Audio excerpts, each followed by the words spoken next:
자, 지금부터 29회 시험 대비 투운사 라이브 특강을 시작하겠습니다. 저는 유창호 강사입니다. 네, 주말 아침부터 수고 많으신데요. 자, 우리 회원님들 정말 반갑습니다. 오늘 열심히 서로 같이 해서 좋은 결과 만들어내도록 최선을 다하겠습니다. 자, 지금 200명 정도 와 계신데요. 한 분 한 분 이름을 다 부르면 좋겠습니다만은 그러면 하루가 다 가니까. 자, 오늘 아무튼 오늘 하루가 후회되지 않도록 제가 최선을 다하겠고요. 자, 오늘 하루의 우리의 과제는 이 교재를 풀 캐리 하는 겁니다. 풀 캐리. 풀 캐리라는 거는 이제 시험에 적중률이 높은 기출 보건 문제 사후 배수가 어디서 나오는지를 여기서 확인하는 거기 때문에 그야말로 골든 타임이 되죠. 오늘 하루 저도 열심히 하겠습니다만 여러분께서도 몸은 피곤하겠지만 최선을 다해 주시면은 산도 넘고 물도 건너는 그런 과정이 있겠습니다만은 끝까지 같이 가면 좋은 결과 있을 걸로 봅니다. 자, CDO가 좀 어려운데 또 시험에는 자주 나오고요. 일단 기본적으로 CDO는 ABS와 같은 거라고 보시면 돼요. ABS와 이제 지금까지 이제 CDS에서 말이죠. 그러니까 준거 자산을 매도하지 않고 신용위험을 이전하는 게 중요한 포인트인데. ABS나 CDO는 양도를 합니다. 기초 자산을 양도하고 가잖아요. 그러니까 얘네들은 그 준거 자산을 양도하기 때문에 고객과 우호 관계가 없는 거죠. 자, 그런데 이제 ABS, CDS 같다 이게 뭐냐면은 이제 ABS는 자산의 관점이고요. CDO는 이제 데프트, 부채의 관점인데 예를 들어서 채권을 발행하는 경우로 보면은 채권을 가지고 있는 은행이 채권을 가지고 있다. 그러면 자산이잖아요. 채권은 사실 이자 받는 자산이에요. 근데 이제 CDO는 부채의 관점으로 보는데 채권 발행자 입장에서는 이자를 줘야 되죠. 만기에 원금 줘야 되죠. 발행자 입장에서 부채니까 사실 같은 건데 이렇게 이해하시면 되고요. 자, CDO는 이제 부채 포트폴리오, 부채 포트폴리오를 다룬다. 이 관점만 다르다라고 보시면 되고요. 자, CDO는 여러 가지가 이제 시험에 나왔었는데 일단은 그 CDO 평가 요소. 기초 자산의 질이다, 기대 신용 손실이다. 여기서 이제 SPC, 중간에 특수 목적회사 있잖아요. SPC의 재무 건전성은 들어가지 않습니다. 특수 목적이니까 페이퍼 컴퍼니니까요. 자, CDO 세 가지 트렌치, 여기 상환 순위 설정이죠. 하이 리스크 하이 리턴, 미드, 로우가 됩니다. 자, 그리고 이제 이것도 어렵습니다만, 에퀴티 트렌치는 업프런트. 에퀴티는 이제 그 전체 부채 포트폴리오에서 가장 먼저 아웃되는 이제 만들 부도가 났다 그러면 가장 먼저 손해를 입는 트렌치이기 때문에 계약금조를 먼저 받아요. 먼저 받고 무사 상환되면 이제 원금 받는데 무사 상환되는 케이스가 별로 없다 이렇게 볼 수 있습니다. 업프런트로 받는다. 그래서 계약금조를 먼저 받는 게 있다. 이게 에퀴티에 해당이 된다 이렇게 보시고요. 자, 메자닌은 잔여이익에 대한 참여를 할 수 없습니다. 메자닌은 유사시에 에퀴티가 없어지면 메자닌 에퀴티가 되는 거기 때문에 잔여이익에 대한 권리가 없다 보시고요. 자, 시니어는 일반적으로 안전하죠. 에퀴티까지 없어질 수는 있어도 시니어까지 없어지는 케이스는 별로 없거든요. 자, 그런데 시니어도 손해를 볼 수 있습니다. 왜냐? 가지고 있는 그 기초 자산에 대해서 신용평가를 해서 다운이 되면은 그에 대한 손해, 마크 투 마켓 위험이다. 평가 위험이다라고 볼 수 있습니다. 마크 투 마켓 위험은 시니어 트렌치에 해당이 된다고 보시면 되고요. 자, CDO의 발전 단계는 전통적인 CDO, 그리고 이제 채권의 형태로 발행하는 CLN CDO, 그리고 합성 CDO인데, 합성 CDO가, 자, CDO는 기본적으로 뭐예요? 아까 ABS도 그렇고 CDO는 기초 자산을 양도했잖아요. 근데 합성 CDO는 양도를 하지 않고, CDS를 결합해서 CDO를 발행하는 효과를 만들어내는 거예요. 기초 자산을 매각하지 않는다, 둘 다. 이게 이제 차이가 있는 거죠. 얘는 매각하지만 둘 다 매각하지 않고 또 CLN은 상법상의 채권을 발행하기 때문에 채권 발행 비용이 들어갑니다. 근데 여기는 채권 발행을 따로 하지 않거든요. 그래서 얘가 제일 유리하다. 합성 CDO 개념 잘 알아야 됩니다. 두 가지 말씀드린 거예요.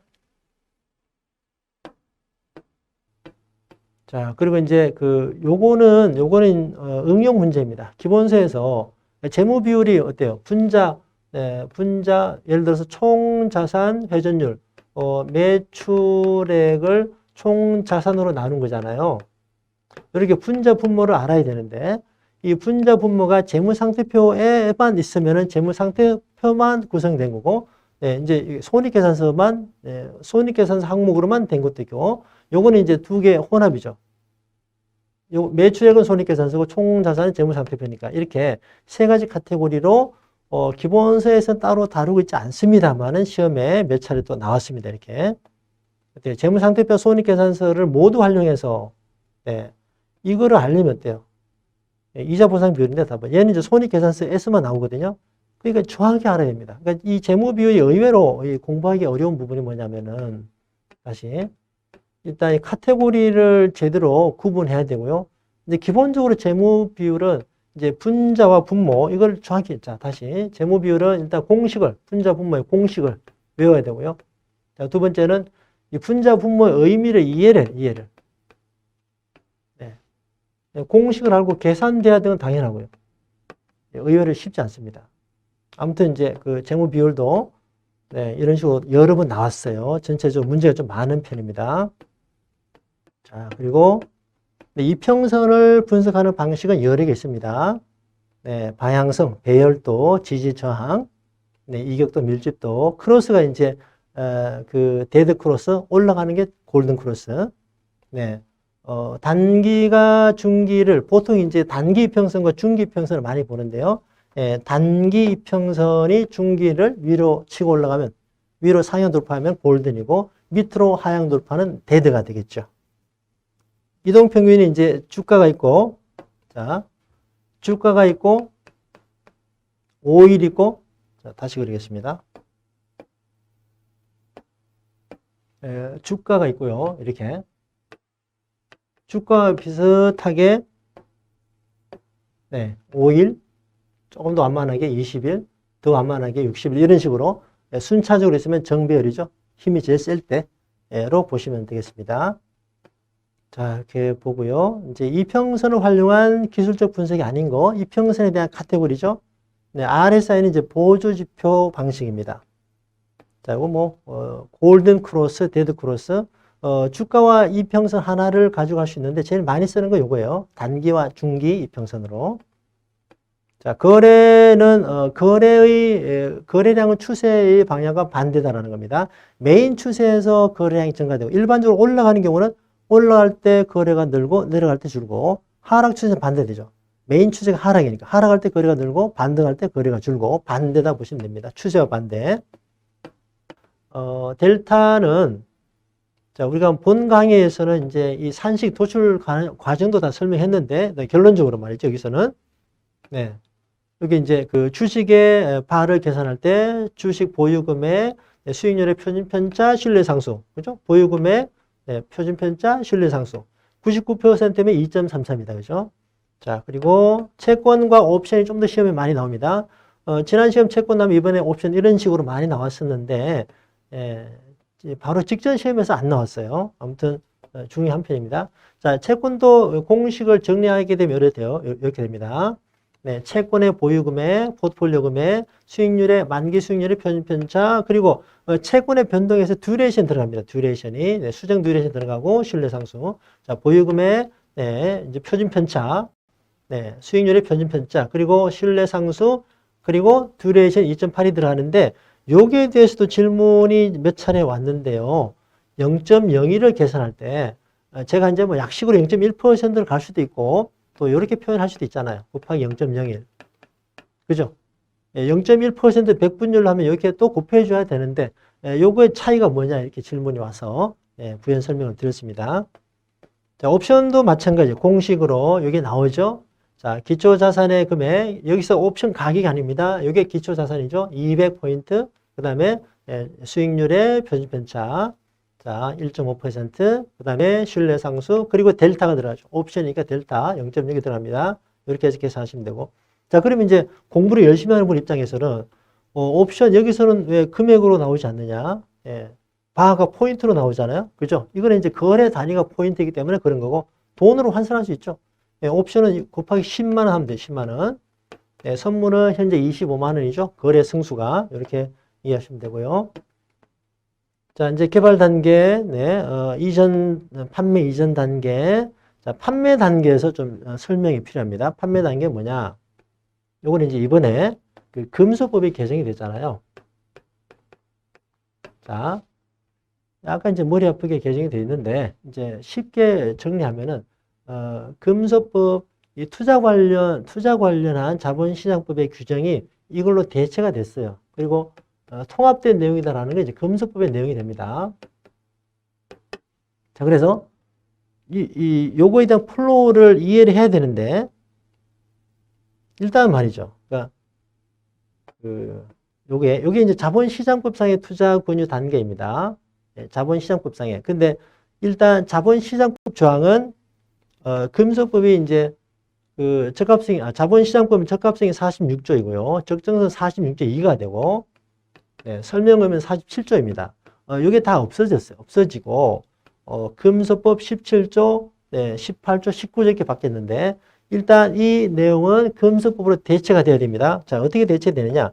기본 틀은 그대로 있는데, 또 미리 하나 말씀드릴 게 뭐냐면, 대체된다고 해서 이 내용이 완전히 없어지는 게 아닙니다. 왜냐하면은, 약간 이제, 좀 이렇게, 웃기는 상황이 될 수도 있는데 뭐냐면은, 우리 협회 규정이 있잖아요. 3과목, 직무윤리 다음에 자본시장법 다음에 협회 규정인데, 협회 규정은요, 협회가 금융투자협회다 보니까 투자 상품에 대해서만, 네, 규정하는 규정이죠. 협회 규정. 그러다 보니까 협회 규정에서 이 내용이 그대로 들어가요. 자, 그래서 이 내용을 이해를 하고, 왜냐하면 자본시장법에서 조항은 삭제되었지만 협회 규정에 살아있기 때문에 협회 규정에서 이렇게 다루거든요. 그러니까 이 내용도 이해하고 여기다가 살을 붙여서 금소법이 이렇게 바뀌었다고 이해하는 게 제일 좋습니다. 자, 그러면 요걸 일단 먼저 이해를 해보죠.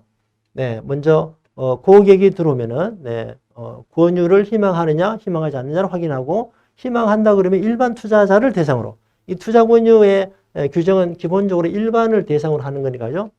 네, 일반을 대상으로 하는 것이니까 일반 투자자 보호를 위해서 하는 거니까 일반 투자자가 투자 권유를 한다. 투자 권유 희망 고객이 되죠. 그러면 그 투자자로부터 정보를 파악해서 KYC를 이행해서 투자자 유형이 나오겠죠. 뭐 안정투자, 공격투자 등등. 그러면 거기에 맞는 상품을 A라는 상품 권유했다. 그러면 이제 적합한 거를 권유했고 이 A라는 것에 대해서 설명해야 되겠죠. 이게 이제 쭉 내려가는 거고.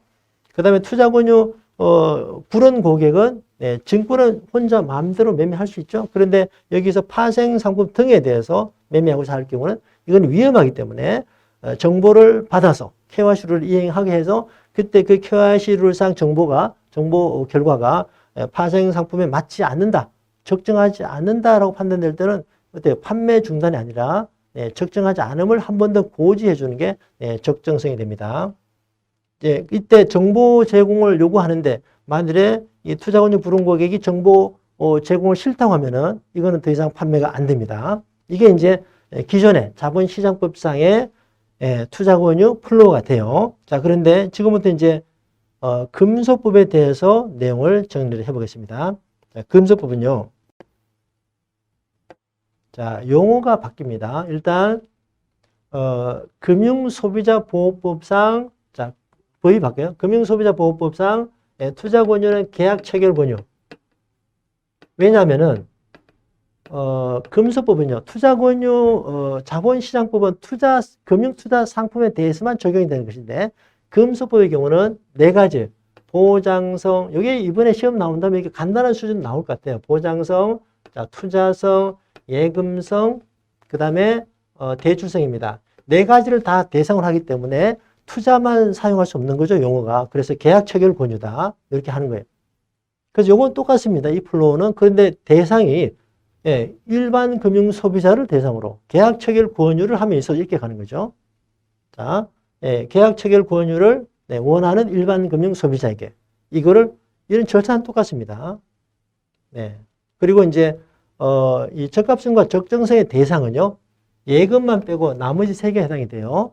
자, 그리고 이제 적정성 대상도 자본시장법은 파생상품 등만 규정하고 있습니다만은 금소법은 여기다가 보험도 위험하다, 대출도 위험하다 이렇게 보는 거죠. 두 개를 다 적정성의 대상으로 포함시켜라. 이게 차이가 있는 거예요. 나머지 똑같습니다. 그러니까 금소법이 뭐 또 새롭게 많은 내용이 나온 게 아니라 자본시장법의 토대 내에서 이걸 바탕으로 해서 이 대상이 다르니까 범위가 확대된 거니까 이런 용어가 바뀌었다. 그죠? 투자 권유가 계약 체결 권유, 일반 투자자가 일반 금융 소비자 이렇게 바뀌었다. 이렇게 이해하시면 됩니다. 아무튼 두 개를 다 알아야 돼요. 두 버전을 다. 이 기존의 자본시장법 버전은 협회 시험을 대비해서 해야 되고, 네, 이제 나머지는 이제 금소법 대비해서 알아야 되니까. 근데 그게 알고 보면 그렇게 어려운 게 아니다. 이렇게 얘기할 수 있는 거죠. 이렇게 참고를 하시면 되고요. 네, 이제 좀 항상 이렇게 시간이 초과되면은 뭐, 저 딴에 열심히 한다고 했지만, 이제 고생하신 여러분을 생각하시면 좀 미안한 감이고요. 아무튼 이제 수고하셨고, 전체 마무리가 됐습니다. 이제 골든 타임이죠. 지금부터 2주간 시험 보는 기간까지 최선을 다해서 네, 노력하셔서 좋은 성과 내시기를 바라고요. 이제 그 중간에 뭐 어려움이 있다면 저에게 연락을 주시면 되겠습니다. 아무튼 오늘 하루 정말 산 넘고 물 건너서 아주 힘든 시간이었는데 정말 고생 많으셨고요. 남은 기간 최선을 다해서 합격을 하시길 바랍니다. 감사합니다.